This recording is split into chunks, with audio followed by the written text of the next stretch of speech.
Hey everyone, Phil Gregory here. Just a really quick tip. I was with my business coach the other day and I was complaining that I was suffering from um, paralysis by analysis. I was over analysing what I was trying to do and subsequently couldn't come to a clear decision.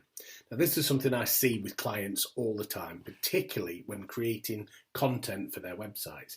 They worry and worry and worry about exactly what they're going to say without just saying what they know because they're too worried about other people's scrutiny.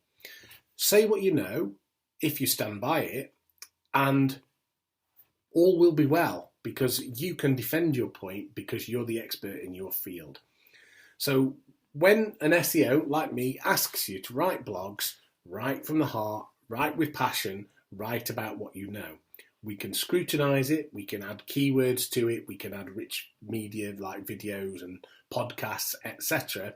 But don't overanalyze it. Don't write nothing because you can't decide what to say.